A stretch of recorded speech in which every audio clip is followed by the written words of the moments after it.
বিভিন্ন সুপার শপে গেলে আমার সবসময় নজর থাকে নুডলস বা রামেনের সেকশনে।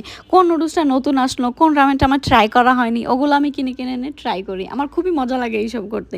সেদিন নিয়ে এসেছিলাম বুলডাকের পিঙ্ক কালারটা, এটা হচ্ছে কার্বোনারা ফ্লেভার। আর এর আগে আমি রেড কালারটা খেয়েছিলাম, ওইটা আমার কাছে বেশ ভালোই লেগেছিল।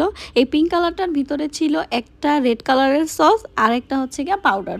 প্রথমে আমি পানিটাকে গরম করে তারপর রামেনগুলো সিদ্ধ দিলাম। আমি পুরা রামেনটা নিইনি, আমার কাছে মনে হয় পুরাটা আমি খেতে পারবো না। এই জন্য আমি হাফ নিয়েছিলাম। তারপর পানিগুলো ছেঁকে ফেলে অল্প একটু পানি পাতিলে রেখে ওইটার মধ্যে আমি পাউডার এবং ওইটার সাথে যে সসটা ছিল ওইটা মিক্স করতেছিলাম। আমি ভাবতেছিলাম সস মেবি অনেক ঝাল হবে, এই জন্য আমি পুরাটা দিতে একটু ভয় পাইতেছিলাম। আমি পুরাটা দিই নাই। উপর দিয়ে দিয়ে দিলাম একটু চিজ গ্রেট করে। আমার কেন জানি রামেনের মধ্যে চিজ পুল হইলে খুবই ভালো লাগে।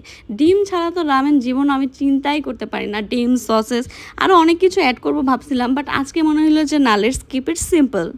রেড কালার প্যাকেট থেকে আমার এই পিঙ্ক কালারটা বেশি মজা লেগেছে, আমি আবার ট্রাই করব।